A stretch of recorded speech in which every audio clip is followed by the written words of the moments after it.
Hello aspirants, வணக்கம். Welcome to let's learn. இன்றைக்கி வீடியோவில் எந்த டாபிக் பற்றி பார்க்க போகிறோன்னா pros and cons of simultaneous elections பற்றி தான் பார்க்க போகிறோம். இதற்கான நியூஸ் வந்து 30 ஜனவரி 2024 அவைலபிளாக இருக்குது. மோரோவர் இது இந்தியன் பாலிட்டி அண்ட் மெயின்ஸில் கவர்னன்ஸுக்கு ஒரு வேல்யூ அடிஷனாக இருக்கும். So one nation one election ஏன் இது நியூஸில் இருக்குது? நம்மளோட கவர்மெண்ட் வந்து நம்மளோட முன்னாள் ஜனாதிபதி ராம்நாத் கோவிந்த் அவரோட தலைமையில் ஒரு ஹை லெவல் கமிட்டி அப்பாயின்மெண்ட் பண்ணியிருக்காங்க. எதுக்குன்னா நம்ம நேஷனில் ஒரே டயத்தில் எலெக்ஷன் அதாவது ஒரே டயத்தில் Lok Sabha and state legislative assembly election நடத்துறதுக்கான ஃபீஸபிலிட்டியை ஸ்டடி பண்ணுறதுக்காக. ஒன் நேஷன் ஒன் எலெக்ஷன்னா அதான் meaning. Structuring the Indian election cycle தனித்தனியாக இல்லாமல் சைமல்டேனியஸாக லோக்சபாவும் ஸ்டேட் அசம்பிளியும் சின்க்ரடைஸில் எலெக்ஷன் கனெக்ட் பண்ணணுங்கிறதுக்காக தான் இந்த கமிட்டி அப்பாயின்மெண்ட் பண்ணியிருக்காங்க. 1967 வரைக்குமே அந்த சிங் மெயின்டைன் ஆகிட்டு தான் இருந்துச்சு. பட் ஏர்லியர் டிசல்யூஷன் ஆஃப் அசம்பிளிஸும் லோக்சபாவோட ப்ரீமெச்சூர் டிசல்யூஷன்ஸும் நடந்ததுனால இது வந்து அவுட் ஆஃப் சிங்க் ஆயிடுச்சு. பட் ஸ்டில் இப்போவுமே வந்து இப்போ 2024 நமக்கு வந்து அசம்பிளி அதாவது லோக்சபா எலெக்ஷன் நடந்துச்சுன்னா அப்போது ஆந்திர பிரதேஷ், அருணாச்சல் பிரதேஷ், ஒடிசா, சிக்கிம் வந்து இன்னுமே வந்து ஸ்டேட் லெஜிஸ்லேட்டிவ் அசம்பிளி அப்போ தான் கனெக்ட் பண்ணிகிட்ருக்காங்க. இன்னுமே அவங்க சிங்க் மாறாமல் அதே டேட்டில் தான் கனெக்ட் பண்ணிகிட்ருக்காங்க. So history behind simultaneous election. Until 1967 வரைக்குமே சைமல்டேனியஸ் எலெக்ஷனுங்கிறது தான் நாம். அது எப்போனா yearly dissolution of Lok Sabha in 1970 and some legislative assembly dissolution வந்து 1968 1969 நடந்ததுனால அது வந்து அவுட் ஆஃப் சிங்காக மாறிடுச்சு. இப்போ நம்ம திரும்பி சைமல்டேனியஸ் போல்ஸ்க்கே போகணுன்னு யார் ரெக்கமெண்ட் பண்ணியிருக்காங்கன்னு பார்த்தீங்கன்னா, எலெக்ஷன் கமிஷனோட ஆனுவல் ரிப்போர்ட் இன் 1983, லா கமிஷனோட ரிப்போர்ட் அதாவது 1999 அண்ட் 2018 லேட்டஸ்ட் லா கமிஷன் ரிப்போர்ட்டும் அதை தான் சொல்லியிருக்காங்க. நித்தி ஆயோட ஒர்க்கிங் பேப்பரும் 2017 சைமல்டேனியஸ் எலெக்ஷனுக்கு போனால் நமக்கு பெனிஃபிஷியலாக இருக்கும் அப்படிங்கிறத ரெக்கமெண்ட் பண்ணியிருக்காங்க. So what are the key recommendations? Law commission ரிப்போர்ட்டில் என்னென்ன சொல்லியிருக்காங்கன்னா, லா கமிஷனோட ரிப்போர்ட் வந்து கான்ஸ்டியூஷன்லையும் ஆர்பி ஆக்ட் 1951 அப்ராப்ரியேட் அமெண்ட்மெண்ட்ஸ் கொண்டு வரணும் அப்படின்னு சொல்லியிருக்காங்க. எதுக்குன்னா இம்ப்ளிமெண்டேஷன் ஆஃப் சைமல்டேனியஸ் எலெக்ஷன்ஸ்க்காக. அப்புறம் நோ கான்ஃபிடன்ஸ் மோஷன் வந்து கான்ஸ்ட்ரக்டிவ் ஓட் ஆஃப் நோ கான்ஃபிடன்ஸாக மாறணும். அதாவது வெறும் நோ கான்ஃபிடன்ஸ் மோஷன் கொண்டு வந்து இருக்கிற கவர்மெண்ட்டை வெளியே மட்டும் தாட்டுறது அவங்க நம்மளோட என்னமாக இருக்கக்கூடாது. ஒரு ஆல்டர்னேட்டிவ் கவர்மெண்ட் ரெடியாக வச்சுக்கிட்டு, அதாவது இப்போ ஒரு மெஜாரிட்டி பார்ட்டி லூசிங் த கான்ஃபிடன்ஸ்னால் நெக்ஸ்ட் மெஜாரிட்டியை முடிவு பண்ணிட்டு தான் இந்த பார்ட்டியை வந்து நம்ம வந்து அவுட் பண்ணணும். அதற்கு பேர் தான் constructive vote of no confidence. அப்புறம் அதாவது ஹங் அசம்பிளி நடந்துச்சுன்னா பிரசிடெண்ட்டோ கவர்னரோ largest party along with their pre and post poll அலையன்ஸுக்கு ஒரு வாய்ப்பு கொடுக்கணும். அப்புறம் ஆன்டி டிஃபெக்ஷனில் 1985 வந்து சேஞ்சஸ் கொண்டு வரணும். Frame work to synchronise elections கொண்டு வரணும். இதுதான் வந்து லா கமிஷன் ரிப்போர்ட் 2018 கீ ரெக்கமெண்டேஷன்ஸாக இருந்திருக்கு. ஸோ இதில் வந்து சைமல்டேனியஸ் எலெக்ஷன் கொண்டு வரணுங்கிறது தான் லா கமிஷனோட ரெக்கமெண்டேஷனாகவே இருந்திருக்கு. இப்போது நம்மளோட தரப்பு மாதிரியே உலக நாடுகளில் எங்கெங்கெல்லாம் சைமல்டேனியஸ் எலெக்ஷன் நடக்குதுன்னா, யூகேயில் பார்த்துக்கிட்டிங்கன்னா fixed term parliament act of 2011 படி யூகே பார்லிமெண்ட்டோட சைமல்டேனியஸ் எலெக்ஷனை இந்த ஆக்ட் தான் ரெகுலேட் பண்ணுது. சவுத் ஆஃப்ரிக்காவில் பார்த்துக்கிட்டிங்கன்னா national and provincial level legislative election வந்து 5 இயர்ஸ் ஒன்ஸும், முனிசிபல் எலெக்ஷன் வந்து 2 இயர்ஸ் ஒன்ஸும் நடக்குது. அங்கேயுமே சைமல்டேனியஸ் எலெக்ஷன் ப்ராக்டிஸ் தான் நடக்குது. ஸ்வீடனில் பார்த்துக்கிட்டிங்கன்னா எவ்ரி 4 இயர்ஸு செப்டம்பர் 2nd சண்டேயில் வந்து எலெக்ஷன்ஸ் நடக்கும். Legislature, provincial legislature council, local bodies, municipal assemblies எல்லாத்துக்குமே சைமல்டேனியஸ் எலெக்ஷன் தான் நடக்குது. இதுதான் உலக அளவில் நடந்துட்டு வர்ற ப்ராக்டிசஸ். ஸோ சைமல்டேனியஸ் எலெக்ஷன்ஸ் நம்ம கொண்டு வரணும்னா நம்ம என்னென்னலாம் பண்ணணும், என்னென்ன சேஞ்சஸ் பண்ணணும், எங்கெங்கே பண்ணணும் அப்படின்னு பார்த்துட்டிங்கன்னா, ஃபஸ்ட்டு ஆர்டிகல் 83 என்ன இருக்குது நமக்கே தெரியும். Duration of Lok Sabha and Rajya Sabha வந்து ஆர்டிகல் 83 தான் ஸ்பெசிஃபை பண்ணியிருப்பாங்க. Lok Sabha is a permanent house, Rajya Sabha is a permanent house and Lok Sabha is a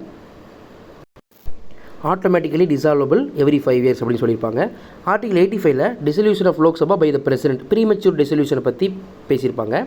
article 172 duration of state legislature பற்றி பேசியிருப்பாங்க. இதெல்லாம் தாண்டி ஆர்பிஏங்கிறது ஒரு பொதுவான ஆக்ட்டு, எலெக்ஷன்ஸ் மேண்டேட் பண்ணுறது. அதையுமே நம்ம அமெண்ட்மெண்ட் பண்ணால் தான் சைமல்டேனியஸ் எலெக்ஷன்ஸை நம்மளால் இம்ப்ளிமெண்ட் பண்ண முடியும். நெக்ஸ்ட்டு, ஸோ ஏன் சைமல்டேனியஸ் எலெக்ஷன்ஸ் நம்ம கொண்டு வரணும்? First reduce the election cost. ஒரு தடவை ஜென்ரல் எலெக்ஷன் கண்டக்ட் பண்ணுறதுக்கு நமக்கு 4000 crores ஆகுதான். ஸோ இன்னும் இதெல்லாம் தாண்டி மறுபடியும் ஸ்டேட் எலெக்ஷன் வந்து நடத்தினா அது இன்னும் இன்க்ரீஸ் த காஸ்ட்டு தான் பண்ணும். ஸோ நம்ம சைமல்டேனியஸ் எலெக்ஷன் வச்சோம்னா இந்த எக்ஸ்பென்ஸ் எல்லாம் டிராஸ்டிக்காக கம்மியாகுங்கிறது தான் நம்மளோட ஆர்குமெண்ட்டாகவே இருக்குது. அப்புறம் ஃப்ரீக்வெண்ட் ஸ்டேட் எலெக்ஷன்ஸ் வந்துச்சுன்னா பொலிட்டிக்கல் பார்ட்டிஸும் பொலிட்டிக்கல் லீடர்ஸும் தொடர்ந்து கேம்பெயின் பண்ணிக்கிட்டே இருப்பாங்க. அப்போது பப்ளிக் வெல்ஃபேர் பாலிசியில் அவங்களால வந்து ஒரு ஃபோக்கஸ் இல்லாமல் டிஸ்ட்ராக்ட் ஆகிட்டே இருப்பாங்க. அட்மினிஸ்ட்ரேஷனில் ஃபோக்கஸ் இல்லாமல் எலெக்ஷன் ஃபோக்கஸ்டாகவே இருப்பாங்க. இதுவும் சைமல்டேனியஸ் எலெக்ஷன் கொண்டு வரணுங்கிறதுக்காக ஒரு மெயின் ஆர்குமெண்ட் தான். அட்மினிஸ்ட்ரேட்டிவ் ரிசோர்ஸும் ரெகுலர் எலெக்ஷன்ஸ்க்காக டைவர்ட் பண்ண வேண்டி வரும். இப்போது சப்போஸ் வந்து செக்யூரிட்டி பர்சனலாக இருக்கட்டும், ரிட்டர்னிங் ஆஃபீஸராக இருக்கட்டும், ஸ்டேட் எலெக்ஷன் கமிஷனராக இருக்கட்டும், எலக்டோரல் ரோல் ப்ரிப்பேரிங்காக இருக்கட்டும், பிளாக் லெவல் ஆஃபீஸர்ஸாக இருக்கட்டும், எல்லாத்துக்குமே வந்து அட்மினிஸ்ட்ரேட்டிவ் ஃபோக்கஸ் இல்லாமல் அவங்க வந்து எலெக்ஷன்லேயே கான்சன்ட்ரேட் பண்ண மாதிரி இருக்கும். அந்த ரிசோர்ஸஸை வந்து கவர்னன்ஸ்க்கு நம்ம through out the year use பண்ணிக்கலாம். நெக்ஸ்ட் பார்த்துக்கிட்டிங்கன்னா மிட்டிகேட் சோஷியல் போலரைசேஷன். அதாவது இப்போ எலெக்ஷன் வந்தாலே நமக்கு தெரியும், ஒரு குரூப் ஆஃப் பீப்புள் இன்னொரு குரூப் ஆஃப் பீப்புளுக்குள்ளே சண்டை, இப்போ இந்த கட்சியா அந்த கட்சியான சண்டை வரும். அது வந்து இப்போ எலெக்ஷன் கண்டினியூவாக வருஷம் எலெக்ஷன் வந்துகிட்டே இருந்துச்சுன்னா அது ஒரு கண்டினியூஸ் சோஷியல் போலரைசேஷனாக மாறிடும். அதனால் சோஷியல் டென்ஷனும் சோஷியல் டிவிஷனும் இன்டென்சிஃபை ஆக வாய்ப்பு இருக்குது. So what are the benefit of one nation one election பார்த்திங்கன்னா, நம்ம முதலே பார்த்த மாதிரி ரெடியூசிங் எலெக்ஷன் எக்ஸ்பெண்டிச்சர், லாஜிஸ்டிக்ஸாக இருக்கட்டும், செக்யூரிட்டியாக இருக்கட்டும், கேம்பெயினிங்காக இருக்கட்டும், அதுக்கு செலவு பண்ணுற காசு வந்து டிராஸ்டிக்காக கம்மியாகும். பெட்டர் கவர்னன்ஸ், அதான் அட்மினிஸ்ட்ரேட்டிவ் ரிசோர்ஸஸை வந்து டைவர்ட் ஆகாமல் அட்மினிஸ்ட்ரேஷனுக்காக ஃபோக்கஸ் பண்ண முடியும். Next voter convenience. ஓட்டர்ஸுமே வந்து அவங்களோட வேலையை விட்டுட்டு தான் அன்றைக்கி வந்து ஓட் பண்ணணும். அதாவது சப்போஸ் லாங் க்யூஸ் எல்லாம் இருந்துச்சுன்னா ஓட்டர் டர்ன் அவுட் அதிகப்படுத்துறதுக்காகவும் நம்ம சைமல்டேனியஸ் எலெக்ஷன்ஸை சூஸ் பண்ணலாம். Next security personal. நம்மக்கிட்ட அவ்வளோ செக்யூரிட்டி பர்சனல், அதாவது எப்படி சொல்கிறது, ஒரு தடவையும் செக்யூரிட்டி பர்சனலை வந்து எலெக்ஷனுக்காகவே இது பண்ணிட்டு இருந்தால் அவங்களோட மேண்டேட்டே கோலே டிஸ்பிளேஸ் ஆன மாதிரி இருக்கும். நெக்ஸ்ட்டு இது ஒரு லெவல் பிளேயிங் ஃபீல்டை வரணும்னா நம்ம வந்து சைமல்டேனியஸ் எலெக்ஷன்ஸை அடாப்ட் பண்ணி தான் ஆகணும். ஏன்னா இப்போது சென்டரில் ஒரு பார்ட்டி இருக்குன்னா நேச்சுரலாகவே பீப்புளுக்கு அந்த பயஸ் வர வாய்ப்பு இருக்குது. So level playing field, fairness and transparency இருக்கணும்னா வந்து சைமல்டேனியஸ் எலெக்ஷன் தான் ஒரே வழி. Next reduced impacted education. நமக்கே தெரியும், அந்த பிளாக் லெவல் ஆஃபீஸர், நம்ம கையில் மை வைக்கிறவங்க, அந்த returning officer, booth level officer எல்லாருமே வந்து டீச்சர்ஸாக தான் இருப்பாங்க. மேக்ஸிமம் வந்து மிஷின் ஆப்ரேட் பண்ண தெரிஞ்சவங்க, அந்த மாதிரி எஜுகேஷன் செக்டார் ரிலேட்டடாக தான் இருப்பாங்க. அவங்க வந்து இதில் தொடர்ந்து வருஷம் எலெக்ஷன்லேயே ஈடுபட்டிருந்தால் அவங்களோட கோலும் டிஸ்பிளேஸ் பண்ணிட்டு ஆகிற மாதிரி இருக்கும். So one nation one election தான் இதுக்கு ஒரே சாய்ஸு. ஸோ அதோட டிஸ்அட்வான்டேஜஸ் எல்லாம் என்னென்னா, நம்ம முன்னாடியே பார்த்த மாதிரி 3 ஆர்டிக்கிள் ஆர்பிஐயில் அமெண்ட்மெண்ட் பண்ணணும். அதுவும் சாதாரணமாக பண்ண முடியாது. நம்ம வந்து பொலிட்டிக்கல் பார்ட்டிஸோட நெக்ஸஸ் வாங்கணும். காம்ப்ளெக்ஸ் அண்ட் லென்த்தி ப்ராசஸ் அது. அப்புறம் இதெல்லாம் தாண்டி இது ஒரு யூனிட்டரி ஃபீச்சராக மாறிடும். ஆன்டி ஃபெடரலாக இருக்கும். அதாவது ஸ்டேட்ஸ் கிட்ட இருக்கிறத நம்ம பறிக்கிற மாதிரி ஆயிரும். Regional narratives. ரீஜனோட குறைய நம்மளால் கேட்கவே முடியாது. Moreover logistic challenge.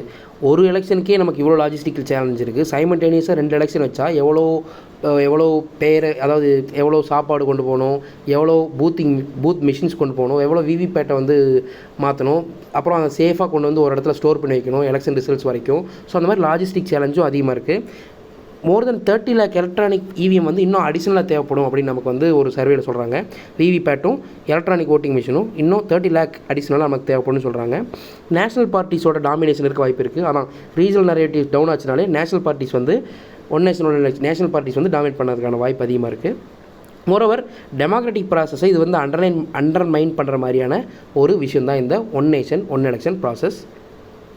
So various recommendations இந்த சைமல்டேனியஸ் எலெக்ஷனுக்காக வேரியஸ் ரெக்கமெண்டேஷன்ஸ் யாரை கொடுத்துருக்காங்கன்னா, இப்போது லா கமிஷன் 1999 and 2018, அதாவது ரித்துராஜ் அவஸ்தி அவங்களோட தலைமையில் இருக்க லா கமிஷன் தான் இந்த ரெக்கமெண்டேஷன்ஸை கொடுத்துருக்கு. Next parliamentary committee on personal public grievance law and justice, இவங்களும் இந்த ரெக்கமெண்டேஷன்ஸ் கொடுத்துருக்காங்க. அதாவது சைமல்டேனியஸ் எலெக்ஷன் வச்சுக்கோங்க. அது எப்படின்னா, லோக்சபா எலெக்ஷன்ஸும் half of the state assembly எலெக்ஷன்ஸும் ஒன்றா வச்சுருங்க.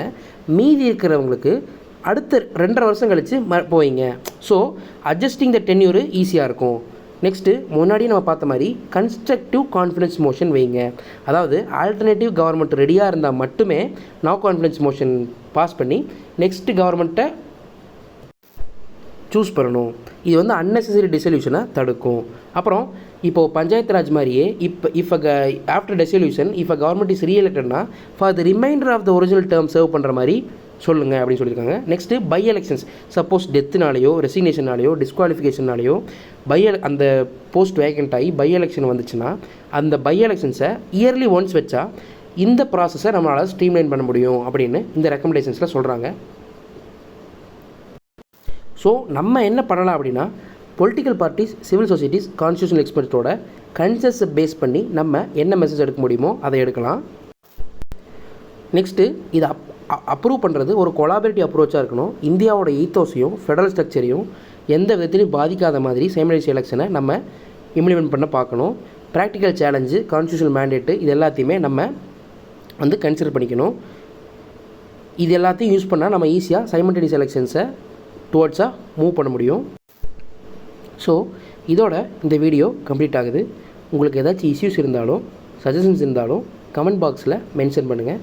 Thank you for your support. Keep learning. Happy learning. Thank you.